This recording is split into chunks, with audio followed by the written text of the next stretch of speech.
everybody. Um, as abnormal as this might seem or be right now to you, I got a bright idea. I was in the shower today, and I just finished working out and everything like that. And so along the process, pretty much what happened was is I realized that I needed to be, constantly in a focus of detangling. You know what I mean?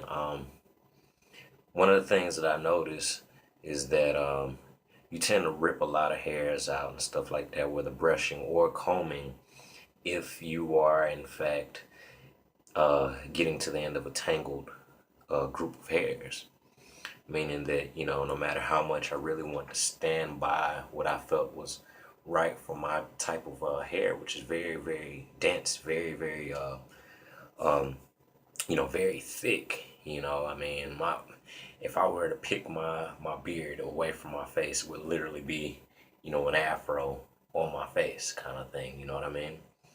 And that's even though that might be what we have to, if we're growing beards, we gotta, part of the process is learning to, you know, um, be happy with it is that we have, but also in the same sense, training is a big part of what the beard is about.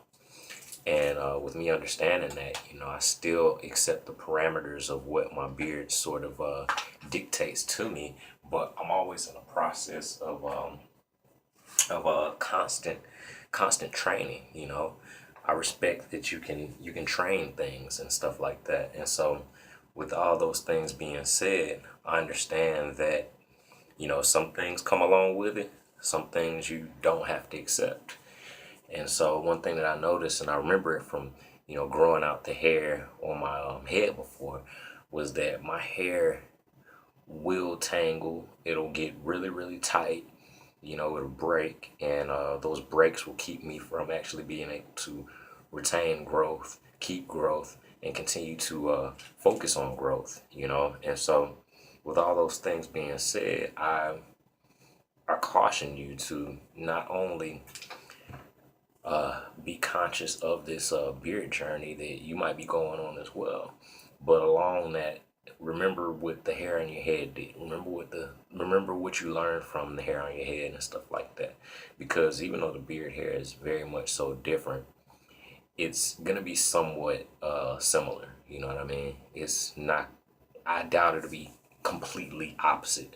I mean, it can be, you know what I mean? But anyway, my point for this video is just that um in me picking out my beard in the shower while it was moist, in order to keep from picking a dry beard to just, you know, increase breakage and stuff like that. Upon getting out, I realized that, hey, as soon as this thing dries up, it's gonna shrink back into place and shrink back into those tightly dense C curls, if you will.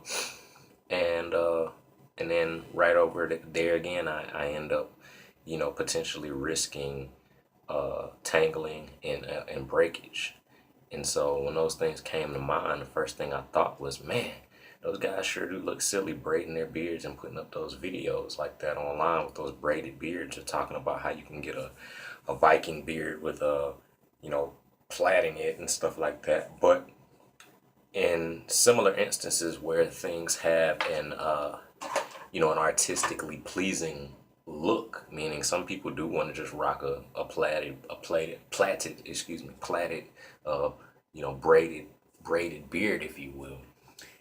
I realized that there had to be some sort of functional aesthetic to be able to be received or retrieved from the actual practice. So, I'm looking forward to seeing maybe how I can actually train the beard throughout the process of the actual plait. Maybe it'll turn into a nighttime regimen. I know for me, the tightest part, the part that normally like doesn't want to behave, if you will, meaning it gets very, very tightly coiled and like a spring, is the neck part of my beard, the neck part.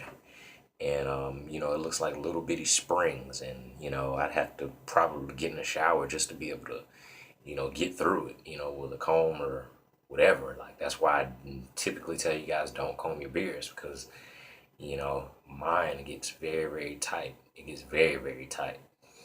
And so I think that one thing I might begin to do is maybe plait my beard at night.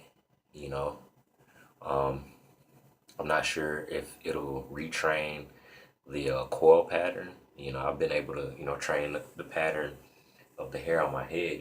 Make it extremely wavy and stuff like that through a training process of a lot of brushing and stuff like that. But I'm still very curious to know whether similar training methods can be undergone as a process for the beard. So, you know, um, ride along with me, guys, and check it out and see how this thing works. Maybe some seasoned vets come out of the woodwork and let me know that they've tried it or somebody's tried it before. I don't know. If YouTube allows this video to gain accessibility to those that are knowledgeable, have been there and done that, or thinking about doing the same thing, then let's just check it out. Let's see. You know what I mean? But I'm looking forward to seeing how the process pans out. I was able to, one thing, be able to distribute my oils a bit better to all the hairs. I know that all the hairs got the oil. I know that they're going to retain it a bit more because they're tight together, they're grouped together, and they're all receiving some nourishment. So I'm kind of digging that. So, you know, if your beard's about this length, plait it out, braid it out, apply your oil, and let me know how this process maybe turns out for you, or if you've tried it before yourself. So I'm gonna, continue to enhance and experiment and adjust my routine as I see fit, and I'll let you guys know and continue to be conscious of what the pluses, the positives, the results of the adjustments begin to be. So, y'all take care. Receiving a message right now from my brother over at the Urban Acolyte channel right now. So that's my big bro. Y'all guys check him out. If y'all are into Star Wars or anything like that, go over and check out go over there and take your first step towards being an Urban Acolyte over at the Urban Acolyte channel. And, as well, subscribe to my channel below. And you guys have a great one. Peace and blessings.